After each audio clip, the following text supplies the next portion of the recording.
আজ একটি শিক্ষণীয় গল্প আপনাদের শোনাবো। কে বলতে পারে হয়তো গল্পটি শোনার পর আপনার রাগও নিয়ন্ত্রণে আসবে। একজন ছেলে ছিল যে খুবই রাগী। সে সামান্য কিছু হলেই রেগে যেত এবং আশেপাশের মানুষদের ওপর তীব্র ভাষায় চিৎকার করত। তার এই আচরণে পরিবার ও বন্ধুবান্ধব বিরক্ত হয়ে পড়েছিল।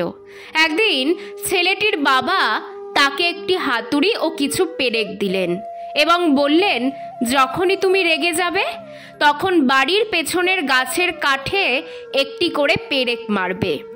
ছেলেটি প্রথম কয়েকদিন অনেকগুলো করে পেরেক মারল, কিন্তু ধীরে ধীরে সে বুঝতে পারল রাগ কমিয়ে রাখলে পেরেক মারার যে কষ্ট তা এড়ানো যায়।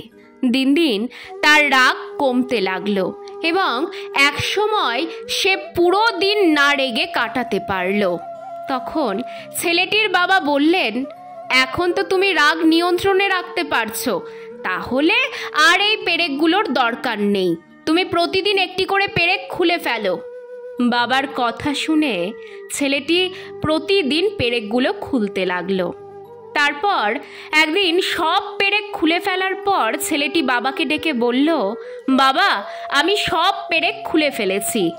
তখন বাবা ছেলেটিকে গাছটার সামনে নিয়ে গিয়ে বললেন, তুমি গাছের সব পেরেক খুলে ফেলেছ ঠিকই, কিন্তু ভালো করে দেখো, প্রতিটি পেরেক যেখানে ছিল সেখানে গভীর দাগ রয়ে গেছে।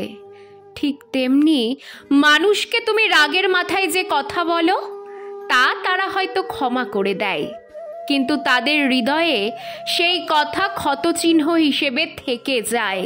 ছেলেটির বাবা কিন্তু একদম ঠিক কথা বলেছে। আসলে কথার আঘাত অস্ত্রের চেয়েও গভীর ক্ষত তৈরি করতে পারে। তাই আমাদের উচিত নিজের আবেগকে নিয়ন্ত্রণে রাখা এবং কখনো কারোর সঙ্গে এমন আচরণ না করা যা তার মনে আজীবনের কষ্ট হয়ে থেকে যায়। আমাদের প্রতিটি শব্দ, প্রতিটি কাজ যেন এমন হয় যাতে ভালোবাসার চিহ্ন থাকে, আঘাতের নয়। জীবনকে সহজ করে তুলতে হলে আগে নিজের ভেতরের রাগ, হিংসা ও অহংকারকে দমন করতে হবে। শুধু তখনই আমরা সত্যিকারের ভালো মানুষ হয়ে উঠতে পারি। আমাদের জীবনে গাছের মতো অনেক সম্পর্ক থাকে, বাবা মা, ভাই বোন, বন্ধু, সহকর্মী।